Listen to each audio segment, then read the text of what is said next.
দর্শক আসসালামু আলাইকুম এবং ভেরি গুড মর্নিং।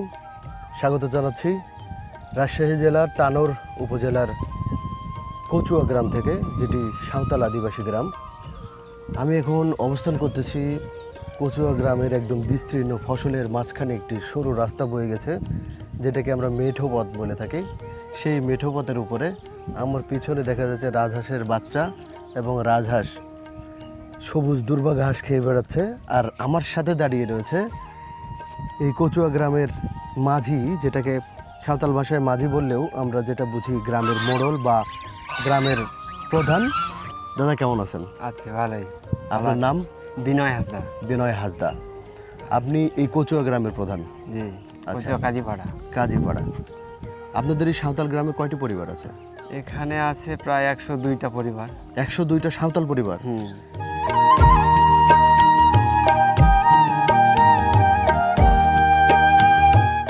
এই কচুয়া গ্রামে বেশ কয়টি মুসলিম বাড়ি রয়েছে। এই গ্রামে বাঙালি ও সাঁওতাল মিলেমিশে বাস করে। এই গ্রামের প্রতিটি বাড়িতেই রয়েছে গরু, ছাগল এবং হাঁস মুরগি পালনের ব্যবস্থা। এই গ্রামের সবাই কৃষিজীবী, তাই তাদের ইনকামের মূল সোর্সটাই হচ্ছে কৃষি। যাদের জমি আছে তারা ফসল করে, আর যাদের জমি নেই তারা জমিতে কাজ করে দিনমজুর হিসেবে। তবে সবার বাড়িতেই হাঁস, মুরগি, গরু, ছাগল পালন করা হয়।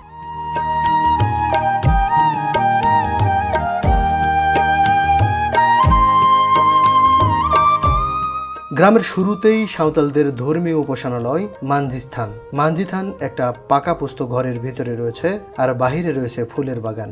সাঁওতালরা প্রতিনিয়ত বা নিয়ম করে কোনো উপাসনা করে না, তারা বিভিন্ন পার্বণে মানজিথান এবং জাহের থানে পূজা করে থাকে।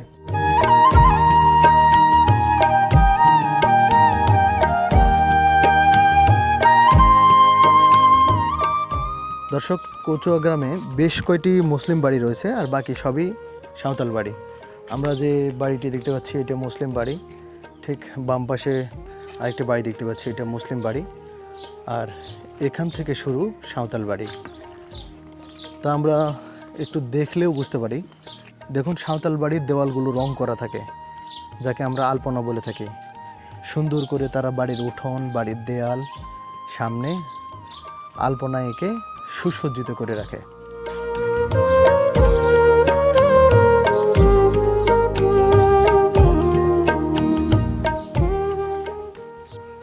দর্শক, একটু বাড়ি দেখতে পাচ্ছি, একদম সামনে ফাঁকা, উঠানটা রং করা, নিচে এটাও মাটি দিয়ে লেপা, আর সামনে বিশাল একটি নিম গাছ।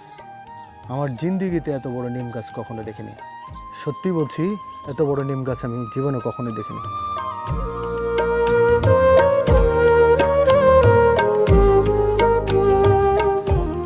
এই বাড়িটির একদম বাহিরে রাস্তার পাশে যেই বারান্দার মতো জায়গাটি দেখা যাচ্ছে, এখানে বিশেষ করে শীতকালে যখন সূর্যের রোদ পড়ে তখন রোদ পোহানোর জন্য এবং বিকালে বা অন্য কোনো সময় এখানে বসে গল্প করার জন্য ব্যবহার হয়ে থাকে।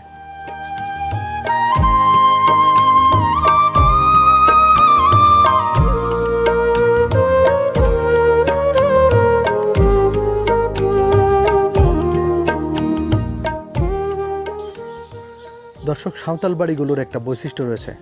একটা বাড়িতে বেশ কয়েকটি প্রবেশ করার বা বের হওয়ার দরজা থাকে। এটা বাহিরের দরজা, সামনের দিকে আরেকটি দরজা থাকবে যে দরজা দিয়েও প্রবেশ করা যায় বা বাহির হওয়া যায়।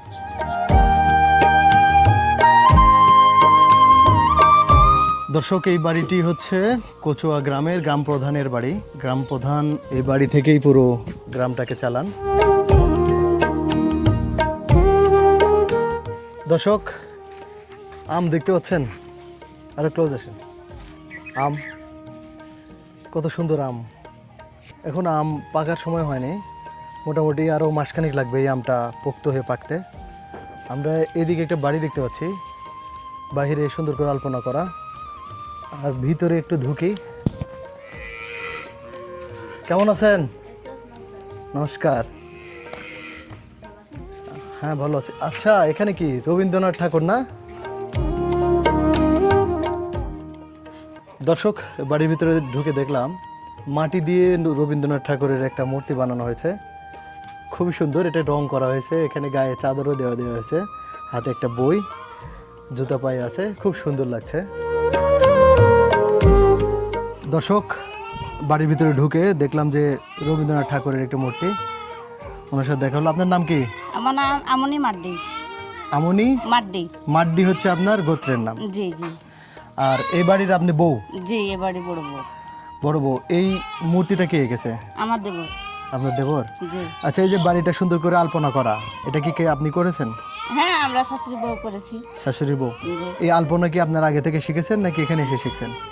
আগে থেকে শেখা, বাপের বাড়িতে দেখে মা করে, ওগুলো দেখে আমরা শিখি। আপনার বাবার বাড়ি কোথায়?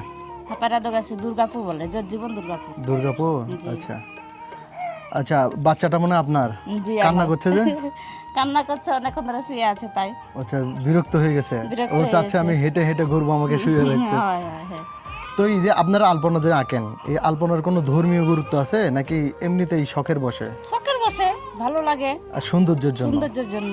এমনি ধর্মীয় কোনো বিষয় নাই? না। আচ্ছা।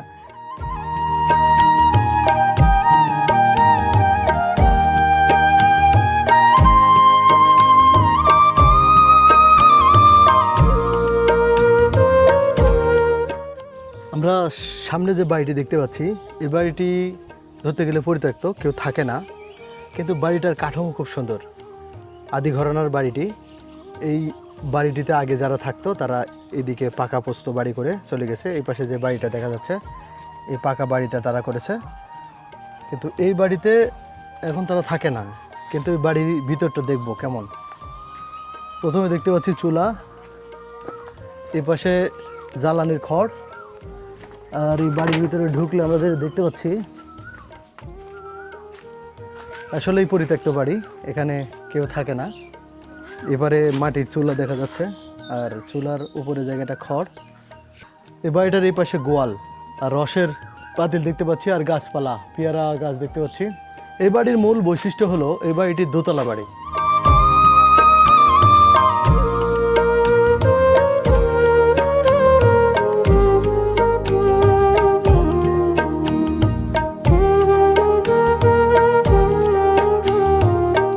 নাম কি? ফাতে। ফাতের আগে কি পরে কি? ওপরে ওটা। পরে ওটা টাইটেল? টাইটেল মুর্মু। মুর্মু, ফাতে মুর্মু, মানে মুর্মু সম্প্রদায়ের। আপনার হাতে কি? এই তো বিড়ি খাচ্ছি, আর এটা মুরগি খাবার। মুরগির খাবার। আচ্ছা।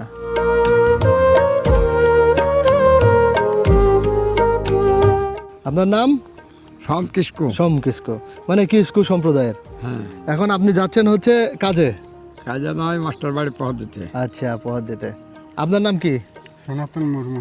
সনাতন মুর্মু, মুর্মু সম্প্রদায়ের। আচ্ছা, আপনি এখানে কি পানি সেচ দিচ্ছেন? পানি। কৃষিকাজ? কৃষিকাজ। আচ্ছা। দর্শক, এখানে এসে আমি সাঁওতাল সম্প্রদায়ের সেই বয়োজ্যেষ্ঠ মানুষদেরকে পেয়ে গেলাম, ওনাদের সাথে কথা বলছি। ওনারা আসলে ভালো মনের মানুষ, ওনাদের সাথে কথা বলে ভালো লাগতেছে। আসলে ওনারা অনেক বয়স, মনে হচ্ছে 100 বছরের কাছাকাছি, না? 100 বছর। আপনারও মনে হয় এরকমই? আপনার বয়স 100 না, আপনার বয়স হচ্ছে 70-এর মতো মনে হয়। দর্শক দেখেন, সাঁওতাল আদিবাসী 100 বছর বয়স মানুষের, উনি এখনও কাজ করে খাচ্ছে। কিন্তু আমাদের বাঙালি যারা যারা মুসলমান, তারা 100 বছর না, 70 বছর হইলে আর দাঁড়াতে পারি না। আদিবাসীরা পরিশ্রম করে প্রচুর পরিমাণে, এই পরিশ্রম করার কারণে শরীরটা ভালো থাকে। দর্শক, আমি আছি কচুয়া গ্রামে, সাঁওতাল আদিবাসী গ্রাম। খুব ভালো লাগছে এই গ্রামটি ঘুরে, সবার সাথে মিশে খুব সুন্দরভাবে সময় কাটাচ্ছে।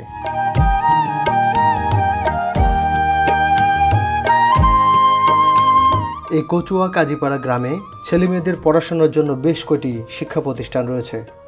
একটি প্রাইমারি স্কুল রয়েছে, একটি হাই স্কুল রয়েছে, একটি কলেজও রয়েছে। এই গ্রামের প্রাইমারি স্কুল খুব সুন্দর। স্কুলের সামনে বিভিন্ন ফলের বাগান, অফিস ও শ্রেণীকক্ষগুলো গোছানো। বাচ্চাদের খেলাধুলার জন্য আলাদা ব্যবস্থা রয়েছে।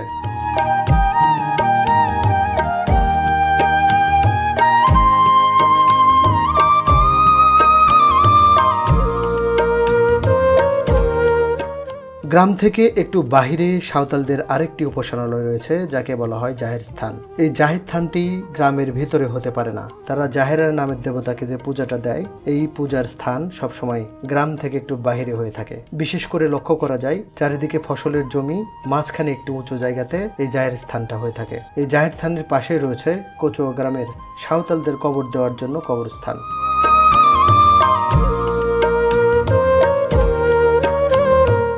বন্ধুরা, কেমন লেগেছে এই ভিডিও অবশ্যই কমেন্ট করে জানাবেন। যদি ভালো লাগে তাহলে শেয়ার করে আরেকজনকে দেখার সুযোগ করে দেবেন। আল্লাহ হাফেজ।